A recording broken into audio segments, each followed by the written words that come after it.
Hi, I'm Jeremy Lee, and you're listening to the Fairy Tale Podcast.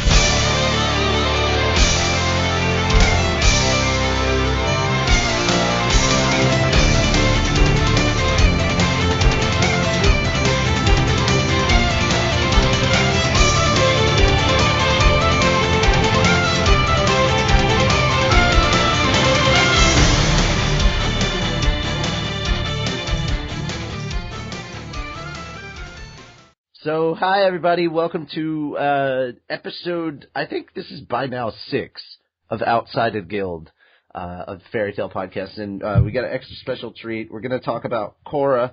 Now, for those of you that haven't watched all of Season 2 of Korra, spoilers will abound for this. We are currently trying to get in contact with Janet Varney, who is Korra. Yeah, especially if you've seen any of her videos where she's trying to, bend the elements. Yeah, she's Korra. It's straight out. But yeah, she's the voice of Korra. We're going to try and get her on, hopefully after the Season 2 finale premieres on TV on Nickelodeon. That way more people, because not everybody probably saw the Season 2 finale online. And that's fine. You can always tell when awesome things will happen in the Korra community. They're like, hey, if we get 10,000 reblogs, 2 hours later, 22,000. Yeah. People love their Korra. It's just that simple. I want to kick it off by saying that I saw something really, really cool that I reposted on my Facebook regarding Korra. It just seemed appropriate for kicking off this discussion, I would say. This is a Tumblr post. It says, Rava Spirit, it says, guys, what if this is all symbolic meaning for us? What did Tenzin learn? He's not a mirror image of his father, but his own person. What did Korra learn? She's not just a continuation of Wan, but her own person. This isn't just about believing in yourself, guys. It's about constantly comparing yourself to your predecessors. What has the Legend of Korra fandom always done? Compared Legend of Korra to Avatar: The Last Airbender. Oh. Think about it. See, we've already got other guilty people in here. No, not guilty. I have a Lumpy Space Princess snap bracelet. I want it. Oh. No, the best part is that she's like, I want it. How funny is it that the person that I think had the best character development for the whole series wasn't a main character at all? Eska. Eska had the most character development. I thought you were about to say Amon, and I was going to start thinking, I'm on a boat, and it's going fast, and boom. Boom. And it's exploding, and wait! That was a little darker thing, I think we can just sit down and just give all the thanks to Mike and Brian, because there will be lots of derailments, and it's because of them creating such a brilliant fandom. Yay! I have a lot of problems with Korra. Okay, let's go ahead and talk about... Alright, here's Korra Season 2. The overview. Basically, it's Korra goes to college. Seriously, it definitely has a lot of alliterations as to what college life is like. Meanwhile, Korra's like, you don't understand me, Dad. Don't forget the class skipping, because there was some class skipping going on, and, just hiding, running away, and lots of that. Seriously, Lisana, you'll totally understand this come next year when, you're done with at least your freshman year. You have to experience the full freshman year, and then have had a couple of months to actually have processed it, and then look back and you'll be like, oh my god, Season 2 really was the first year of college. I haven't seen enough of Season 2. I've been kind of skipping on it a little bit. What? A little bit. Well, I don't have so cable beautiful. here. Oh, I have cable here, but I can't connect my TV to it. Okay, if you have the internet, just... I'm sorry, Nick.com. Yeah. Nick.com. I know what happens in each of the episodes, though. But I'm still saying, hands down, funniest moment for me was seeing Eska chasing after Bolin and the crew while they were on the boat because he basically left her at the altar. It was the one time you could tell she had feels. That was definitely a very funny scene. It was like, the finale, though, the finale. No, but I mean, at that point in time, I was just picturing Jeff Goldblum from Jurassic Park in my head as Bolin. He looks through, sees her, she's running across the water, he just looks back, must go faster. Objects in mirror are closer than they appear. I think my favorite part had to be, I can't think of his name. Essentially, if Momo were to be a human-sized spirit, the lemur. That guy. Yeah. From the one. Okay, we have to sit down and talk about the Wan episodes, as I love to call them. I know that's not their technical name, but that's okay. They're amazing episodes. They're the Wan episodes, damn it, because he is the Wan. But going the back, one and only. He's the one and only. But Lisana, you really I plan to once I'm on break. It is kind of finals week right now. Yeah, I mean, it's something, you can read the recaps of it all you want, but until you sit down and watch it, no matter how many flaws I think there are with the series, you will just have feels if you're original Avatar fan. There are a lot of, well, yeah, no, I know, there's gonna be plenty of things. I actually cried a little bit when they showed Korra, approaching big celestial Korra with the sphere, because I was like, season 2 finale of Avatar! The part where that really got me wasn't the finale. The finale got me, but was when you first see Iroh in the spirit world talking to little Korra. That hurt, man. That hurt so bad. Okay, no. The best part was him saying, I can't quote this exactly, but it was essentially, sometimes when you need help, you gotta help somebody else. And somebody did this beautiful thing on Tumblr where it was a bunch of, Iroh Zuko stuff. And with that quote, and then going back to Korra and I was like, there's just so many feels. See, the funniest part was, all right, Elfman, were you sitting with me at the time? Because I was sitting there watching this episode, at Anime Blast, and when Iroh showed up, all right, we have a booth. We had a booth at the table, and we're in public view and everything, and Iroh shows up, and I fangirl like a bitch. I'm like, Iroh! When was this? This was at Anime Blast. Just a week or two ago. Oh my. I saw Iroh and I'm about to have lost it. In the middle of public. That's okay. I showed a Dalek cosplayer the 2 trailers for Day of the Doctor and he almost lost it, so. Yeah. By the way, Anime Blast Chattanooga gets free shoutouts for having free Wi-Fi. Nice. Yes. I saw it there. I will say this. I think that season 2 started off kind of slow and I was starting to lose interest in it until I watched Beginnings Part 1 and 2 and it was kind of rocky, but I loved it. Juan not only saved Rava, but he saved season 2. He kind of did. Yeah, Juan saved season 2. All of the episodes before that had me going, oh my god, I can't. So basically, after we get Janet Varney, we need to get the guy that does Juan. Yeah, that would be great. Yeah, or just get them both on at the same time. I'm sure I can talk with Janet and see if she can arrange this.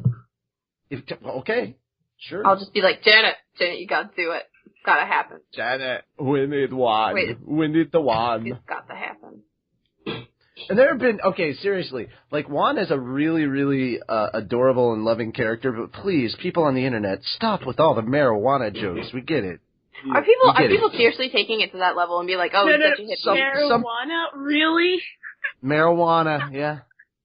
And then, no, it's not the word Juan. They literally have this guy walking around looking like a stoner, and I'm like, dude, he's not Shaggy from Scooby-Doo, okay? No, if they're gonna make a marijuana, if you're gonna make a joke and say marijuana, they should do it because of his fucking name and just on that alone. Marijuana. Exactly. I've seen so many Juan cosplays already, though, and I'm like, wow, these people put that stuff together super, super quick. I wish I could say I've seen more, but I mean, like I said, the one that I have seen. Well, okay, I'll tell you what. If you go and check this out when it goes up on YouTube, I've got a bunch of pictures I'm putting up here. I hope you guys are enjoying the images. But I found some Juan and Rava cosplays, human Rava. Oh, there's a really popular blog on Tumblr that makes a human Rava and Vatu kind of art thing, and it's gorgeous. I've got that too. Link me and I need to see this now. I got a lot of really good pictures for season 2. I did not realize I was a Boleska shipper until I started going on DeviantArt to grab pictures for the video, and then I realized, oh my god, I am a Boleska shipper. I'm a little iffy about it, but that's personal. Here's my deal. They won't get together, and that's all well and good. I am still a big shipper of Bolin and Korra, just not not right now. Yeah. Not right now. Like where they're at right now, Bolin and Korra do not they don't need to be together. Like I'm more of kind of a future Bolin and Korra. Yeah. Like let Bolin get a little bit older, to the point. You know how he's kind of right now how Sokka was in season 1 of Avatar. Yeah. I want Bolin to get to the point where he's like how Sokka was towards the end of Avatar: The Last Airbender, where he's not only dependable, but you can definitely see he's got that serious side, and he's not the butt of everybody's jokes, even though sometimes he still kind of is. But I mean, his character has developed enough to the point where I'm like, just kiss already. I am one of the people who actually yelled angrily when the ship sunk so hard in season 1. I am holding on to some driftwood from that ship and paddling around looking for survivors at this point. She'll never let go, Jack. She'll never let go. I will never let go. Oh no, let go, Noah talk. I'm floating, Noah talk. Noah talk. So who's this Noah talk guy? Okay, so let's talk the 4-episode finale really quickly. Because, oh my god. I love how they post on Tumblr, hey, if we get 2,000 reblogs, we'll show the last 2 episodes of Korra Season 2 a week early. And they're like, yeah, we'll just troll them with this. And then 2 hours later, over 22,000. And I'm like, they asked for that. You underestimate the power of the Korra here's side. an interesting post here. Let me, here's something to read up on. It has to do with the finale. Uh-huh. And it's Korra and shit. Here. Let me. Well, I would hope so. Yeah, I would hope so too. Here. If it's not Korra, then what are we doing, really? What's artist? But just like the last few posts on this are what's really got me. I just saw this. So wait, what? I'm confused. Did you see the finale? I did see the finale. How she got disconnected from all of her past lives, and I sat there cringing as each one disappeared. Like, when Aang went away, I was sad. I was like, no, when Aang Juan went away? disappeared. When Juan disappeared, I was like, no. I was like about to flip the tape, God, but then I realized that would have seriously destroyed my. But here's the thing about. Oh, I like that. No, look at the last one, the one at the very bottom. That's the one that's got me really thinking. She got disconnected from her past incarnations in the finale and was remerged with Rava. Don't get me wrong. I hope that this is a situation like what Aang was in after the Crossroads of Destiny, and similarly will be resolved. But her reconnecting with them would have the potential to be the plot of the entire book in its own right. Well, that's true, but at the same time... I found another post. I've seen this before about different posts. It had this added to it. I just posted it. Oh. Okay. I was going to add with that the whole concept of the reincarnation thing. Even though the Vatu I can't think Tanrak. I'm just going to Unalaq. Sorry. They had that merging together, and even though she sort of cleansed their spirits, are they still connected? Because she didn't separate them. She kind of cleansed them together, so to speak. Unalaq, I think, is definitely gone. Okay, he's gone. Oh, no, he's like... With like the avatar cycle, when an avatar dies, it goes to the next person. Would that happen with? No, I don't think it would in this particular right, because it was a very different way that the anti-avatar died, or the negatar, as I'm starting to start calling it. The negatar. Look, you've got Negaduck. I'm gonna call it the negatar. I like negatar. It sounds retarded as just everything, just super retarded. I claim this to be the new word. Spread it on Tumblr. I like it because it sort of sounds like Megatron as well. Okay, Negatar. That is the new name. I love how everybody was like, yay! And the fact that it actually sounds almost kind of sort of like the word retard, I guess, kind of has appeal too. I don't know. It was a very different way. So I would say that the way that this was done stops the cycle more than it would just... I don't know. I think the cycle just reset. I think the cycle resets. I would definitely have to agree with that. Maybe not, because it's a different era. It's not the Avatar anymore. She's claimed that she is not going to be this bridge between two worlds. So it's sort of a new era for a new type of thing. Right. Well, I'm still really sad that she can't connect to the past lives, though. Not even to say, hey, how are you guys doing? That's what hurts. No, that's the whole thing. All right. As much as it hurts, it makes a lot of sense because, again, this is a new era. So what are any of the 10,000 years of the previous era going to really be able to offer? It's important to remember the past, but now we've got to step out on our own. I think that's the whole thing that I loved about the finale for season 2 is now this is Korra stepping out on its own as a series and saying, look, I am not the last airbender.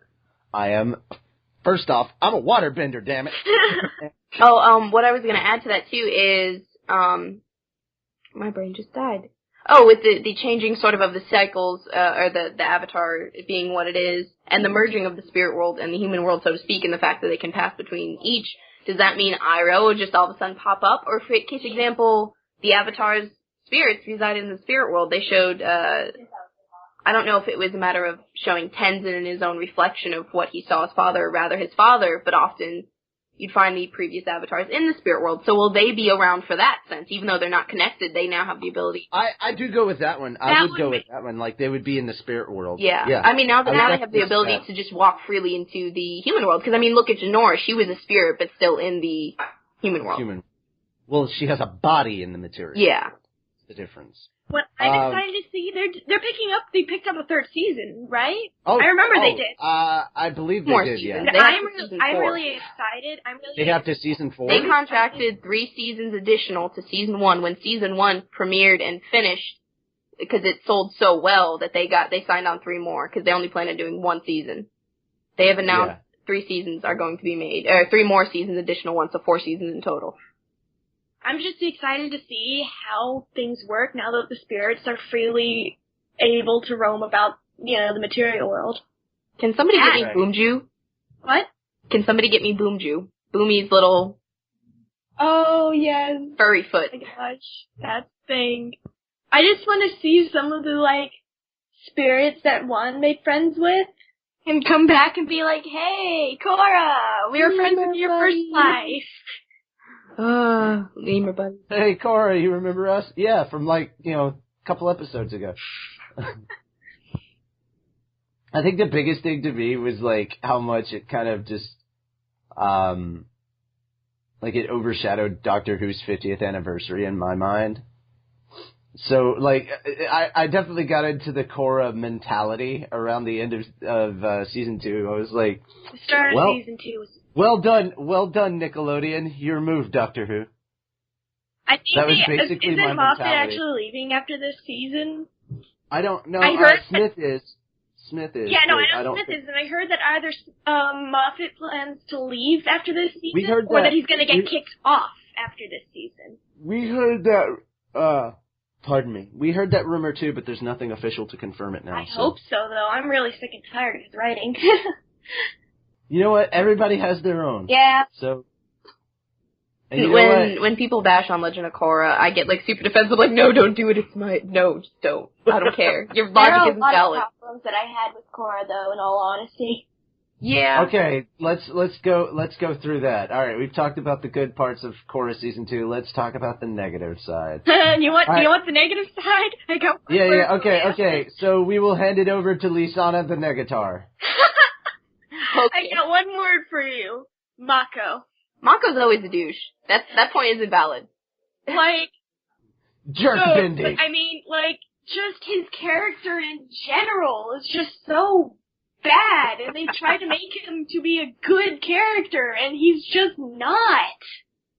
I think Mako has good intentions, but like many young men, has the, I think never break your heart, Asami. It's not like I did that already in the last season, and then blamed you for it. But with that being said, if you were in that situation, I mean, sure, people may have done it differently, but if you've ever been in a relationship where you have a situation where you're with somebody and then have an issue with somebody else, or you're torn between somebody else, and then they forget. You kind of break up with them. You don't cheat on them and then blame the other person. Excuse me. Here's the other deal that I thought was kind of cool if we're going with Maka. I think this season he finally stepped up and had balls because he broke up with Korra. Yeah, not the other way around. That was the pinnacle of, okay, Whoa. he gets a couple of brownie points for that. I can appreciate that. I mean, even so, be it with, he didn't do the right thing, I would say, with his attitude, but he did step up to the plate and say, hey, look, we did have a bad fight. We kind of broke up. It was bad. It was real bad. Yeah, no, he stepped up his game in season 2, at least the second half of season 2, and I can appreciate that. Yeah, the early half of the season, I felt like he was very not understanding of Korra's issue, because if I were in Korra's situation. I just felt it was kind of there to appease the shippers. He kind of was. Yeah. And I was also getting tired of the love triangle that they established in season 1. Did anyone not? Well, they severed that one pretty quickly. Yeah, no, they got rid of that, and I was happy. Eska showing up, my little turtle duck. Okay, Yay. do you guys remember in the very first episode of season 2 when every other word out of Mako's mouth was honey or girlfriend? I wanted to, okay, that was the one point I really wanted to slap. It's we get the point. You guys are dating. Now shut up. It was so overly blatant and pointed out that that aggravated me. I think that was my one big qualm with the show. Well, he will always hold a special place in the organ that pumps her blood. Oh, no, I was talking about with Mako and... No, I know. I was like, wait, I'm not talking about creepy chick, man. Poleska! I'm just gonna call her creepy chick, because that's what she is. No! It's Poleska. Our cousin seems to be under the impression that we are saddened by our father's passing. Actually, dude was kind of a dick. Pretty much. That's basically what they were saying. Desna. He was quite... I just wonder how we're going to explain this to Mother. I'm sorry, Bolin. It is over. You will always have a special place in the organ that pumps my blood, you people turtleneck or whatever. Seriously, I think she had some of the best lines. So both of them did, the twins. Oh my god! Twins were the best. Okay, they're the highlight of this season for me. The twins were amazing, and just most of the stuff that Bolin did this season, but especially with the twins, involving the twins. I love how they're like, hey, sorry we killed your dad, and the twins are like, nah, it's cool, he tried to kill us anyways. And can we just talk about... Can we just take a second or two to talk about, what I have to say is the best new character, the Tony Stark of Korra? Oh, Varric. Oh, my God. Yeah, Varric. Oh, my God, I loved him Julie, so much. do the thing. Julie, do the thing. When she jumped out of... When they jumped out of the prison, he's like, Julie, do the thing. Alright, I'm not the only person, hopefully, who thought this, but I totally had a, oh, God. What was it? Dude turns into a llama. Emperor's New Groove. Yep. Yes, Emperor's New Groove moment. I had a moment where they jump out of the window, Julie, do the thing! Wrong lever, Kronk! I just like the fact that he didn't even say what, he was just like, do the thing. Yeah. Why to be specific, asshole? And I love how he's in a jail cell and he's got plush furniture and shit. I'm like, how? Oh, that was a jail cell, okay. Yeah, he was in a jail cell. My God. With plush furniture. His assistant was there too. Julie was. I actually saw the pronouncing of her name, and it's Zhuli. Julie. Yeah, Julie. Julie. Okay, so it's a Chinese name. Sorry, continue. That threw me off, but he's got everything. He's basically got everything he could possibly want in a jail cell. This is the guy that tried to kidnap the president. That doesn't mean that he can leave, except when the entire city is in chaos. I would say on a random note relating back to Julie, did anyone notice Judy from season 1 of Avatar The Last Airbender? I think it was season 2. She was actually in the pit of wandering souls, of lost souls. In the background. Really? Yeah, I saw her and I was like, oh my God. Hey, let me see if I can find a picture. Speaking of the lost souls, who else was really happy when Zhao showed up for a moment? Yeah, that made me happy. I was sitting there thinking, where are the writers? I need to hug them. I follow Roughtune on Tumblr. Zhao is her favorite character because she worked on the original Avatar series. Her posts when Zhao showed up, she was flipping out. She was so happy. This is one of the official artists from the original Korra series. And she's like, yay! Hold on, I've got the post. I reblogged it. Give me a moment. But no, I saw that and I was like, oh my gosh. Here it is. This was her post about it. This was actually just the only thing she posted. And then of course in the comments it said, ah! That's all it was. She was so happy. I was happy. I was like, oh god, it's Zhao. It's Zhao! Dude! No And way. he even got the original voice actor back for it. I was so happy. I love when they do that with a show. Even if it's been gone for a while, they'll try to get the same voice actor for a character. And it just makes me happy. And like, oh my gosh, they still got the same guy. There was somebody I knew who was getting all butthurt that Iroh wasn't voiced by the original Iroh, and I was like, look, the guy died, give him a break. He was the best man ever. Calm your tits. Yeah, I mean, seriously, like, they were like bring him back from the grave to. Look, I would love if Mako was still alive. He was a great voice actor and an even greater man from what I can. Are you kidding? Give me a second. Edo Tensei, bitch. Yeah, and it's like, I just like, are you serious? Do you not know what, how can you have watched Avatar The Last Airbender and not know that he passed away? Yeah, they even had a whole episode where they said in honor of the vine. Seriously. You know that he filmed that. Seriously. He did that episode though? like 2 weeks before he died.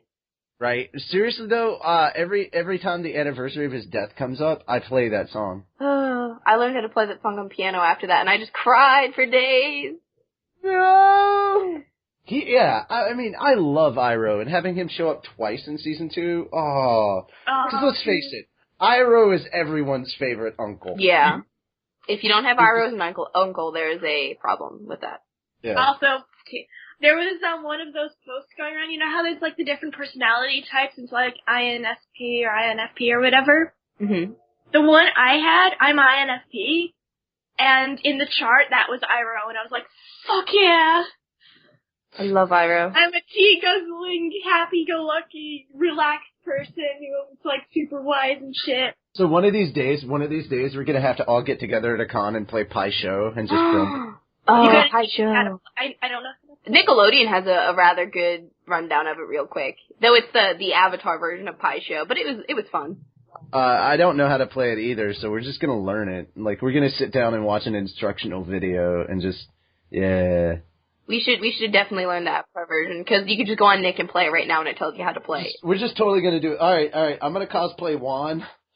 I've already Korra declared again. I don't know who I could cosplay. No, no, wait, you're not just Bolin, you're Nuktuk. Oh my god! Nuktuk. We're gonna get him in shape and he's gonna be Nuktuk. Oh my god. Elfman the Nuktuk. I want to do a battle-worn Korra, just put some cuts on my face from right before she goes all Super Saiyan. I don't know who I could cosplay. I just want to make the alliteration because I didn't see it a lot, so like I didn't see a lot of people posting about it. But come on, all right, you guys did notice at the end of season 2 how Korra has the exact same marks on her face that Beifong has. They're in the exact same place. Beifong and Korra. Well, Beifong has hers on like they're like going towards her chin. It's a little bit different placement, but pretty much the same. It's pretty close.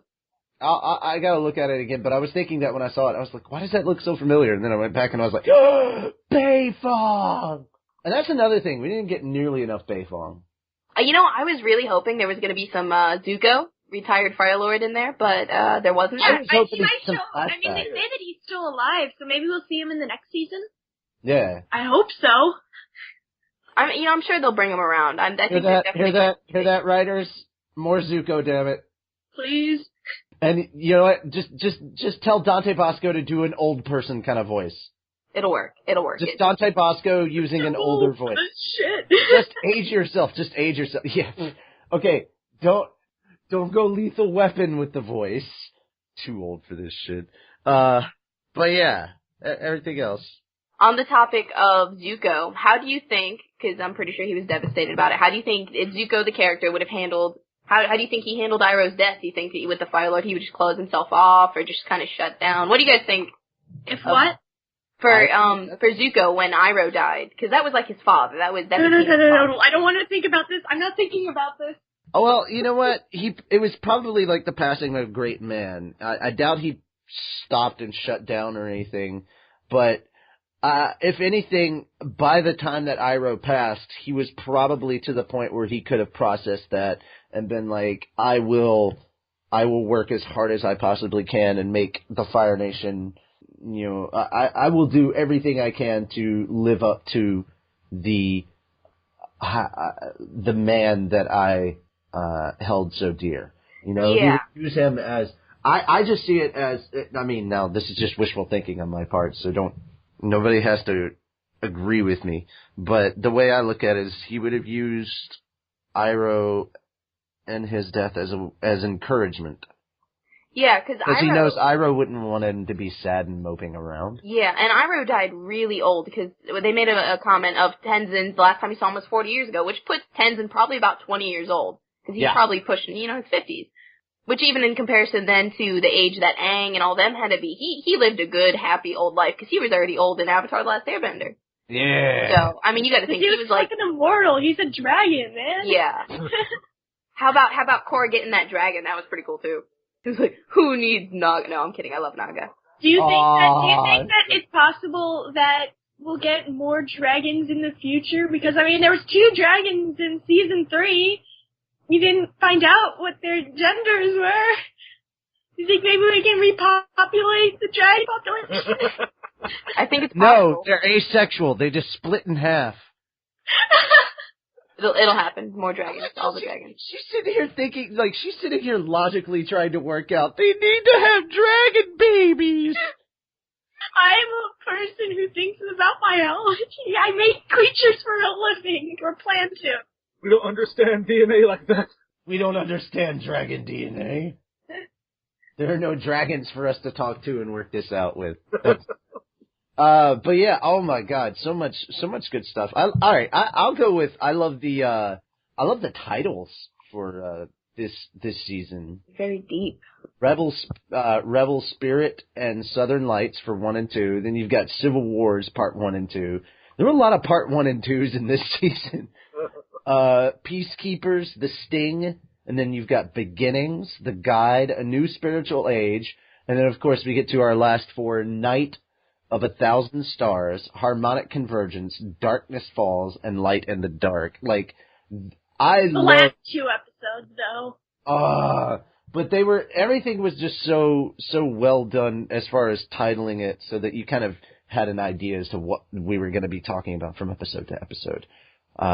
It was a good indicator of what was going to be the theme of the episode, but at the same time, you didn't have a clue as to what was really going to happen in the episode. You just kind of had an idea of what the theme was. So I say job well done to the people who named the episodes. All right, so now we're going to get back over to the Negatar and let her talk about season 2 again. This is your name from now on. I'm gonna say it on one of the live shows. I'm gonna say it on one of the live shows, and no one's gonna know what the hell I'm talking about. Don't, please. Lisana the Negatar is taking over. Don't. I don't want to be associated with that asshole. Lisana the Negatar is gonna take over for this week in Evil Redis's Gallery. Oh my God. Okay, for Redis's Gallery, you've got to find something really dark, okay? Well, actually, you'd have to talk to the fans about that. So, since the episode is tomorrow, you could go ahead and post on our Fairy Tale Facebook. I think I still have you on there. But, we're looking for a really dark fan art for the Fairy Tale podcast for Mondays. So yeah, good stuff. So there's a couple the live show will probably be up before this is.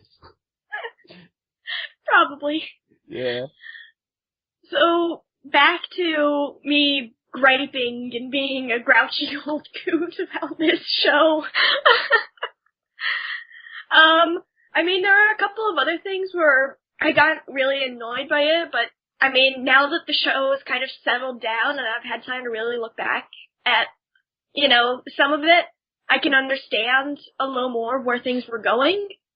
The whole thing with, Bolin Nuktuk or whatever kind of bothered me. Not the acting, but the scene with Ginger where he forcibly kisses her and then is like, wait, why are you angry? I thought I was hot. And I'm just like, dude, no. But I like... But I understand it now because that's, fame getting to your head. You think you're great and wonderful. Also, at the same time, it was really, really cool. It was when he saved the president, and then she was all over him, and he was like, "Nope, I'm over you." Yeah. And I was it kind of showed how he He matured. He matured, and that's why I was happy, because they also developed him out of that. So they developed his character, but that was one of the things that I remember I was so pissed about when I first saw it. I was like, dude, what the fuck? This is a kid's show. We should not be, saying this is okay. It's not a kid's show anymore. Nope. And you know what's really funny is it actually technically never was. Yeah. Even if you go back and you look at the themes of Avatar The Last Airbender and you just watch it carefully, that's not something that you would normally think little kids would be watching. Yeah. I would say probably the only thing that keeps the biggest separation between Korra and Last Airbender is that Last Airbender, the theme was, we will not kill. Right? Yeah. And Korra, people don't care. Yeah, people do not care. This Korra is welcome to the real world, kids. She's like, welcome to the walking Korra. Oh. Okay, now that we've actually had the finale for season 2, we've had a giant Korra walking around in front of Republic City. If I do not find a meme somewhere on the internet of a Korra Titan on the other side of the wall for Rosemaria, then I will be horribly upset. There needs the other to be thing that would really make me happy about the giant Korra. Giant Korra avatar standing across the wall from Urin. That's what needs to happen. Urin. Do you know what was really exciting about that? That instantly had me flashing back to season 1's finale of the original Avatar. That's what I thought about, and that just made it all the better for me. I enjoyed that whole thing. It was just incredible, and there were so many, references and parallels back to the original show. It just made me so happy, and my little nostalgia beast just went, yay! Also, there's the whole part where, Beginnings, the whole story with Juan, that totally reminded me of Studio Ghibli. That had Studio Ghibli all over it. I think they said that they were very inspired by that, and that's why they did the whole... Well, I've already seen a fan art and it'll be in here somewhere if it hasn't already passed. Hopefully I'll put it up now, or you'll see it soon. But there's already an image that I have of Juan and his little elk, and they're facing Ashitaka and his elk. So. Oh, I think I've seen that one. Yeah, it's really, really good. I love it. But yeah, there's a lot of really good correlations to Studio Ghibli in those 2 episodes, and that's why I think I like them so much. Yeah, those episodes were very much like a shout-out to Studio Ghibli, and I was really happy by that. It was a shout-out, but it was still its own thing. Okay, Negatar, please continue. A lot of my gripes are actually more about season 1 at this point, and we don't want to go back to that, but overall. Okay. So, let's not, because I like to think now that season 2 has come to an end, that season 1 was more of a test run. Yes. So, a lot of the problems they tried to, tackle in this season, and some of them, could have gone better, some of them went perfectly. They developed characters that really needed development, they resolved relationship issues that I was really pissed about in the first season. I definitely want to throw it out there, just for people listening to as well who may not have known, but Legend of Korra was just going to be a one-shot thing, so they didn't plan on it to go on. So, that was a lot of the logic behind it. It was severely disappointed. Yeah, had I known that we could have had Juan and then we not had him, I would have been severely pissed. Yeah, but that was essentially the idea at first, because Nickelodeon approached them about it. I was listening to an interview with Mike and Brian, just for where this comes from. I'll have to look for it and find it. And they said that, they were going to do it, and they were going to do a one-shot, but the ratings were so up. You'll have to send it to me so I can post the link in the description. Yeah, and it went over. I'll go hunt that down. But there's a lot of cool little things. Mighty Huntress. And I think one of the major problems I had with the first season was it started out on a really strong note. Right. But then, I'd say about a third of the way in, it started to fizzle. And then by the season finale, it just boom, crash, went down like burning fireball. Sorry. It was quite disappointing. It started out great.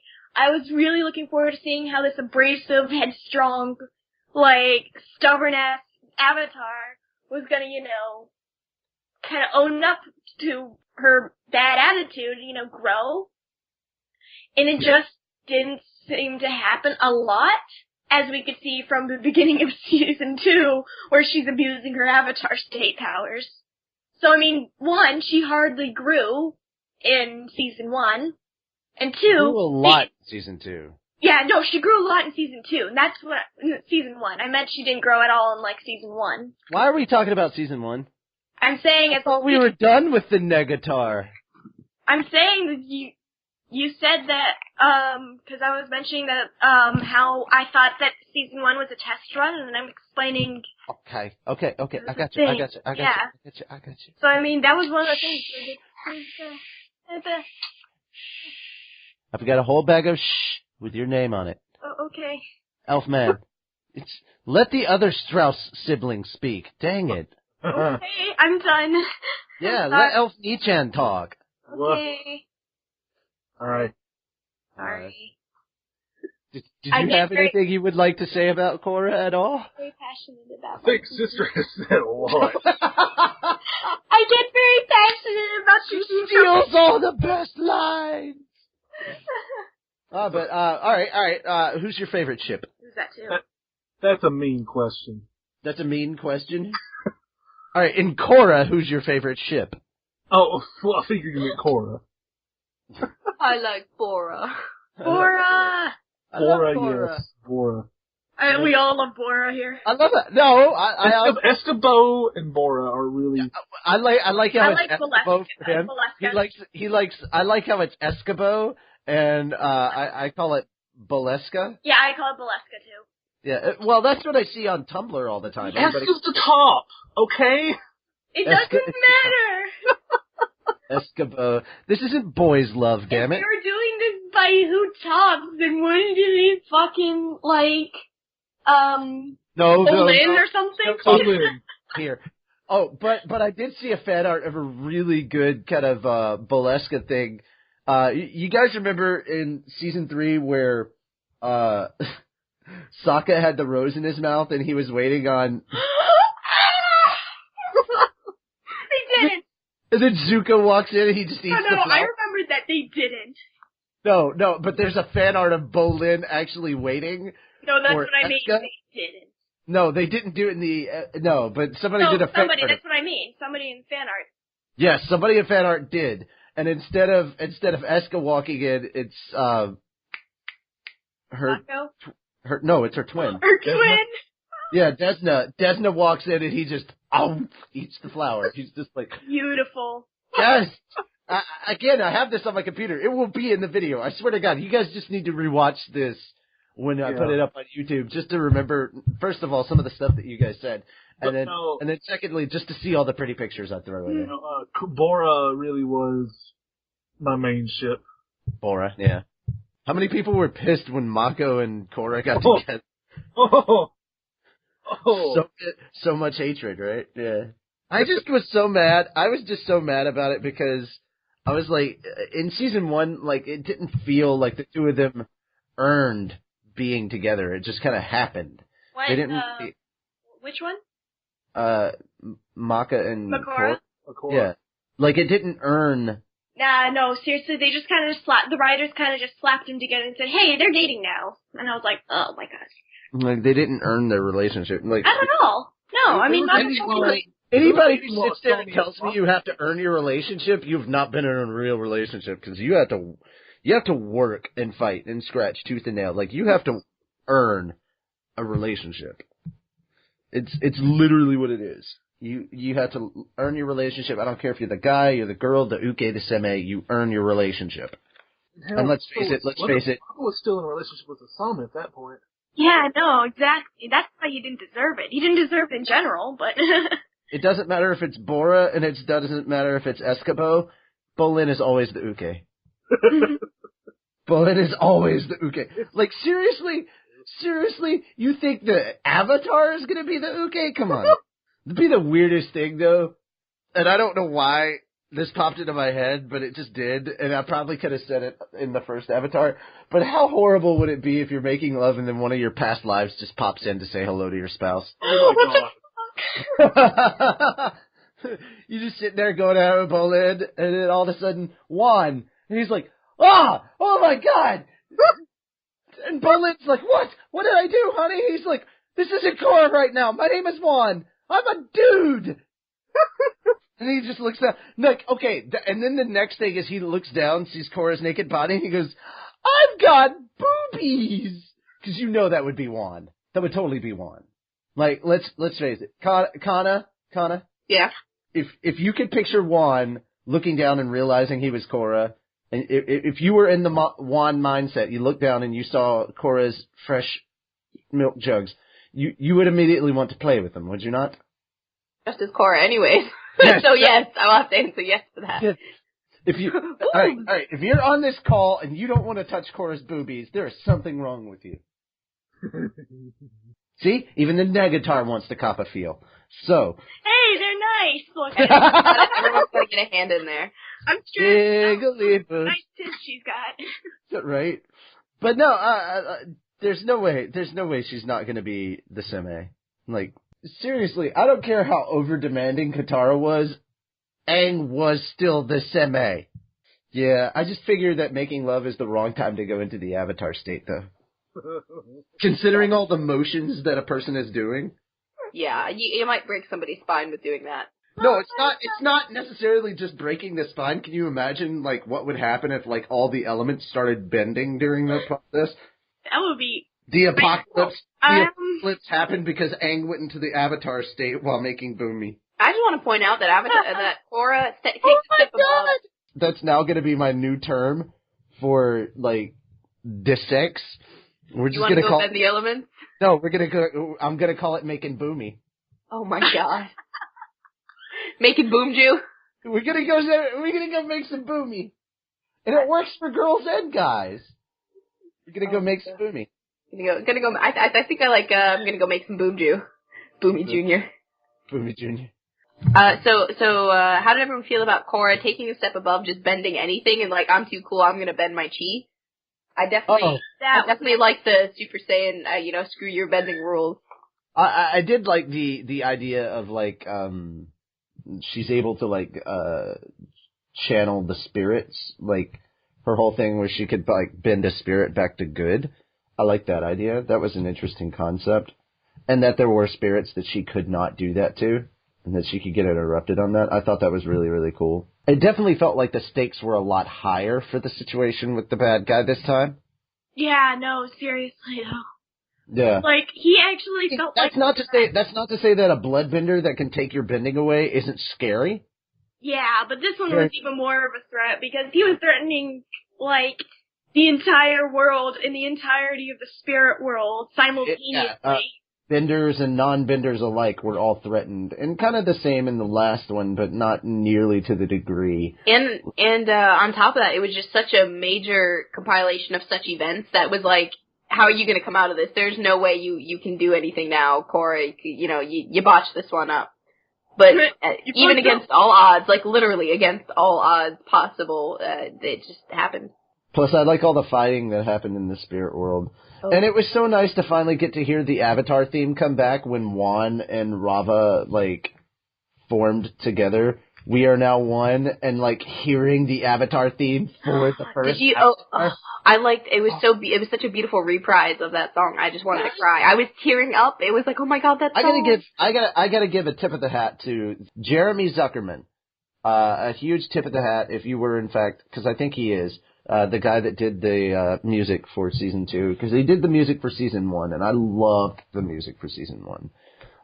If you haven't done so, make sure to go onto Amazon and download or purchase. I mean, it's the same thing. You still got to purchase it.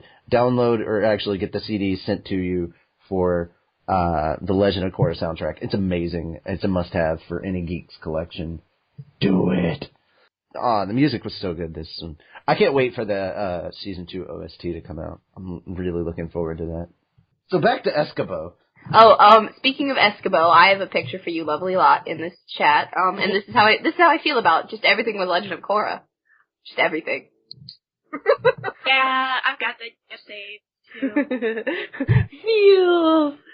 That's the other thing I missed. That's the one thing I missed from season 2, or from season 1 that wasn't in season 2. I really, really, really wish that we could have gone back to the pro bending circuit.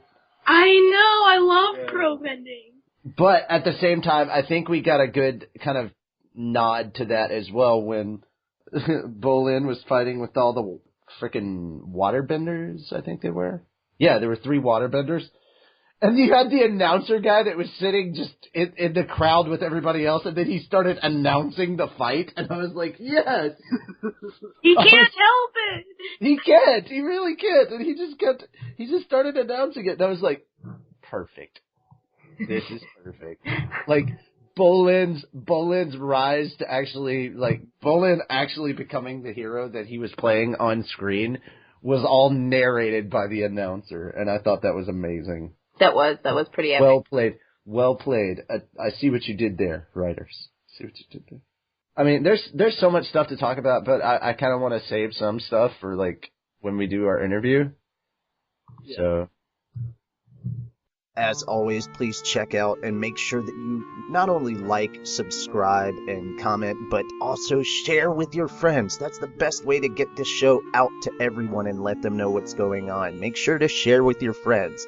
Also, we're on Facebook if you want to like our fan page and check in with us to see what's going on, when and where, if we're going to be at any conventions, what time the shows are going to be on, any of the links that we're posting, and any of the news announcements that we make on the show.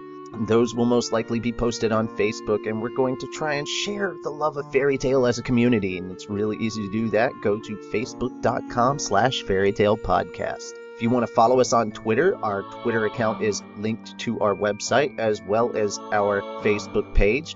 You can follow us on Twitter at FairyTaleCast. Finally, if you'd like to send us an email, you can email us at fairytailpodcast@gmail.com. And don't forget to check out our website, which contains all the images from Ritas' gallery, the full ingredients and directions on how to make the weekly food item from Cooking with Elfman, as well as keeping up on what characters we're talking about in Charles' Magical Education. You can also view the YouTube video directly on the website. Remember, that's fairytailpodcast.wordpress.com. The last annotation that we made at the beginning of every single post that we have on the website is a donation button for our PayPal. Again, guys, it takes money to keep the feed on the air and keep things going and keep everything set up and constantly increasing what we can do. We need your donations to help keep things running around here. So again, go to fairytailpodcast.wordpress.com or to our new Konoha Corner website, which is konohacorner.wordpress.com. And you can click on the donate button and insert the monetary amount of your choice into Happy's little pouch. Okie dokie. So, yeah, that is it for us. We hope you enjoyed this episode of Outside the Guild Legend of Korra edition. I am here with Kana, Misana, and Elfman. Die. And I'm Natsu. In case you didn't know who that guy was, I mean, he's not that popular or anything. He doesn't even really talk on the show. I really don't. I should speak up more. Yeah. But, that's it from us, and, bend it like a dragon slayer. No, not like a dragon slayer. Yes, bend it like a dragon slayer. Bend it like an avatar, gosh. Everyone knows you gotta be like the avatar. Bend it like Korra. Don't be the negatar. Don't be the negatar. Dude, I can only imagine, like, if Natsu got thrown into like, the Avatar world. Like, I feel for anybody if he ends up in the Fire Nation when he starts. Who? Oh my gosh. Natsu? Oh gosh. Oh no. They start firebending at him and he's like, oh my god, a buffet! Kana would be a waterbender just so she can bend alcohol. Oh my god. Alright, so yeah, that's it for us. Wiener fish!